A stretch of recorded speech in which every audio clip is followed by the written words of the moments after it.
आप ना अपनी तुलना दूसरों से जो करते हैं ये गलत करते हैं। आप जो अब कुछ लोग भारत की तुलना अमेरिका से करते हैं। यार अमेरिका तो इतना मांस खाता है, अमेरिका तो इतनी शराब पीता है। भारत की तुलना अमेरिका से नहीं हो सकती। भारत की तुलना जापान, लंदन, पेरिस से नहीं हो सकती। भारत भारत है। भारत विश्व गुरु रहा है और विश्व गुरु जो है, सारी समाज शराब पीने लग जाए तो एक गुरु है जो ये कहने वाला है कि बेटा ये गलत है, और वो भी पीने लग जाए तो फिर समाज को मार्गदर्शन करेगा कौन, मार्ग दिखाएगा कौन। इसलिए आप अपनी तुलना किसी से ना करें। आप कहते हैं मैं वैसी बन जाऊं, मैं वैसा बन जाऊं, मैं उनके जैसा। कोई किसी के जैसा नहीं हो सकता। आप अपनी पहचान अपने नाम से बनाइए। आप अपने को आगे कीजिए। किसी के जैसा क्यों बनना है? आप अपने आप को इतना सफल बनाओ कि आपकी तरह दुनिया बनना चाहे। आपको क्यों किसी की तरह बनना है?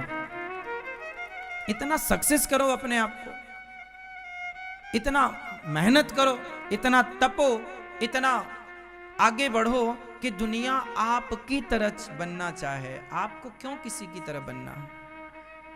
अपने को किसी से कंपेयर मत करो। तुलनात्मक जो दृष्टि है वही गलत है।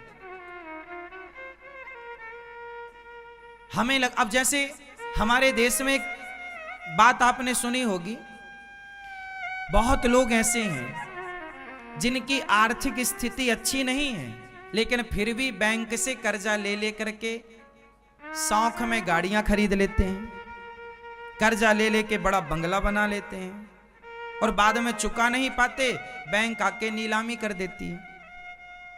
ये क्यों होता है? देखा देखी में। उसको लगता है मैं तेरे से कम हूं क्या? तो 20 लाख की गाड़ी लाया तो मैं भी लाऊंगा, भले कर्जे से लाना पड़े। भैया उसका बजट था तो 20 की लाया, तेरे बजट 10 का है तो तू 10 की ले लेना। 10 की भी तो गाड़ी मिलती है, और तेरे को जाने ही कहां, सब्जी खरीदने तो जाना है, और रिश्तेदारों के यहां जाना है। 20, 25, 50, 100 किलोमीटर दूरी तक गाड़ियां, ठीक है 200 किलोमीटर जाना और क्या जाना है। हमारे यहां एक कहावत है, जितना चादर है उतना ही पांव पसारो। आप इस फॉर्मूले को भूल गए। देखा देखी इतनी ज्यादा है कि आदमी उस देखा देखी के कारण कर्जे में डूबा है। बाहर से बड़ा बंगला, बड़ी गाड़ी तो दिखती है, पर भीतर से आदमी खोखला है, कर्जे में डूबा है, परेशान है, न ठीक से सो पा रहा है, न ठीक से खा पा रहा। अरे बिंदास जिंदगी जियो, क्या जरूरत है तुम्हें इतना कर्जा लेने की? क्यों दिखावे में जीते हो? क्यों मैया? मैं तो कहता हूं कि साइकिल से गुजारा हो तो साइकिल लो। मैं लंदन गया, वहां मैंने एक चीज बढ़िया देखी कि वहां सबके घर में बड़ी बड़ी गाड़ियां हैं। मुझे 20 लाख से कम की कोई गाड़ी नजर ही नहीं आई। हर गाड़ी 50 लाख की, 1 करोड़ की, 2 करोड़ की गाड़ियां वहां। लेकिन हर घर में साइकिल मैंने देखी। हर घर में मैंने क्या देखी? साइकिल। वहां जिसके पास 2 करोड़ की गाड़ी है उसके घर में भी साइकिल है, और 2 करोड़ की गाड़ी के ऊपर कैरियल है, उस पर भी वो साइकिल रख के चल रहा है। जानते हैं क्यों? क्योंकि गाड़ी वो पार्क कर देगा पार्किंग में, और यदि 2 किलोमीटर दूर जाना है तो वो साइकिल से जाएगा। इससे फायदे 2 हैं कि पहला तो शहर में ट्रैफिक नहीं लगेगा, पहला। दूसरा, हमारा शरीर साइकिल चलाने से ज्यादा फिट होता है। तीसरा, कि हम व्यर्थ के पेट्रोल और डीजल के खर्चे से भी बचेंगे। वहां के लोग गाड़ियों का प्रयोग तब करते हैं जब 20-25 किलोमीटर दूर जाना हो। 5 किलोमीटर दूर जाना है तो वो साइकिल से जाएंगे, भले घर में 1 करोड़ की गाड़ी है। लेकिन हमारे यहां सब्जी खरीदने जाता है आदमी तो गाड़ी से जाता है।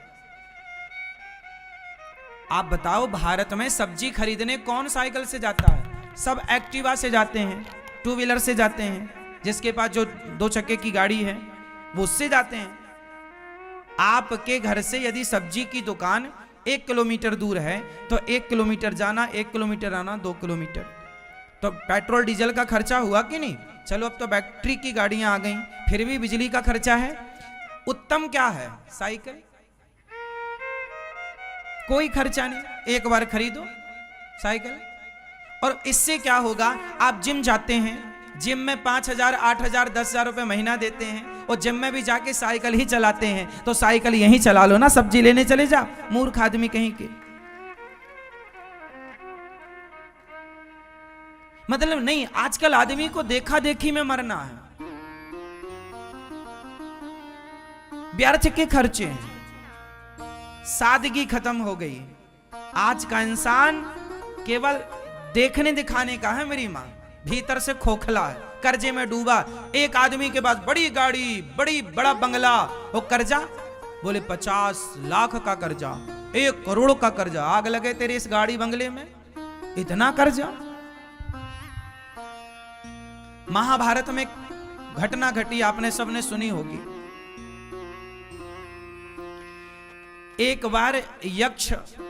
एक बार पांडवों को प्यास लगी, ये वनवास के दौरान एक घटना घटी, आप लोगों ने ये सुना होगा, मैं जरा सा आपको याद दिला देता हूं। महाभारत में जब पांडव वनवास में थे तो उन्हें प्यास लगी, तो अर्जुन, धर्मराज युधिष्ठिर ने कहा, अर्जुन जाओ पानी लेके आओ। पानी लेने गए तो वहां पर एक यक्ष था, उसने कहा कि पहले मेरे प्रश्न का उत्तर दो वरना मर जाओगे। अर्जुन ने कहा नहीं, मैं पहले पानी पीऊंगा। पानी पीने लगे तो वो मर गए। फिर भीम भी मर गए, नकुल भी मर गए, सहदेव भी मर गए, और भीम भैया अंत में युधिष्ठिर जी गए। और युधिष्ठिर जी ने पानी पीना स्टार्ट किया, उसके पहले यक्ष ने रोका, खबरदार मेरे प्रश्न का उत्तर दो वरना तुम्हारे भाइयों की तरह तुम भी मर जाओगे। धर्मराज युधिष्ठिर से उस यक्ष ने बहुत सारे प्रश्न किए जो आपको बहुत अच्छे से जानना चाहिए। उसमें से एक प्रश्न यह भी था, मैं तो उस बात पर बात करूं ना जो प्रसंग चल रहा है। तो यक्ष ने पूछा कि इस संसार में सबसे दुखी कौन है और सबसे तेज कौन चलता है? इस संसार में सबसे दुखी कौन है और सबसे तेज कौन चलता है? यक्ष ने पूछा। तो धर्मराज युधिष्ठिर ने उत्तर दिया, इस संसार में सबसे तेज चलने वाला है ब्याज, कर्जा। इस संसार में सबसे तेज चलने वाला है कर्जा, और सबसे दुखी वही है जिसके ऊपर कर्जा है। सुखी वो है जिस पर कोई कर्जा नहीं। आज तो ब्याज लगता है, पहले चक्रवर्ती ब्याज लगता था, ब्याज पर ब्याज।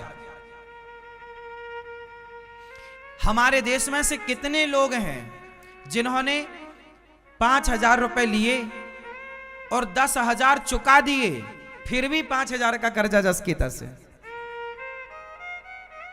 आप में से कितने लोगों ने ये बात सुनी है? कि कितने लोगों को तो मैं जानता हूं कि उन्होंने 50,000 कर्जा लिया था और 50 का 1 लाख चुका चुके, और फिर भी 50,000 अभी जिंदा है। तेजी से चलता है ब्याज। इसलिए पहले के लोग देखो, कर्जा ले, बैंक यदि लोन देती है तो बैंक से लोन लेना चाहिए, पर अपनी क्षमता के अकॉर्डिंग, अपनी क्षमता के अनुसार। आप पहले अपनी देख लो कि क्या चुका पाओगे, घर के खर्चे निकाल कर भर पाओगी किस्त, तब तो ठीक है। जो देखा देखी के लिए कर्जा लेते हैं, मैं उस कर्जे के लिए मना कर रहा हूं। जो आवश्यक है वो तो लेना ही पड़ेगा। आजकल जो शौक में कर्जा लेते हैं ना लोग, बड़ी गाड़ी खरीद ली 50 लाख की कर्जे में, क्या जरूरत थी? इसलिए देखा देखी ना हो, तेजी से चलता है कर्जा, तेजी से चलता है ब्याज। हर साल कुछ ही सालों में वो डबल हो जाता है। हाँ या ना? इसलिए ये बात तब के लिए है। आज तो देखो फिर भी आप सब सेल्फ हैं। आज के 50 साल पहले ना सब ना कर्जा लेते ही थे बड़े लोगों से, थोड़ा भैया 5,000 दे दो, बेटी का ब्याह है, ये सब दे दो। तो कर्जे से चलता था। तो उतना ही लो जितना जरूरत है, और 2 रोटी कम खाओ। हम तो कहते हैं नमक रोटी खाओ, चटनी खा लो टमाटर की, पर कर्जे की हलवा पूड़ी मत खाओ। कर्जे की हलवा पूड़ी क्या कहते हैं आप? कर्जा लेके खाना चाहिए। कुछ लोगों का फंडा है, बोले कर्जे का घी पियो। कुछ लोग कहते हैं कर्जा लेके घी पियो।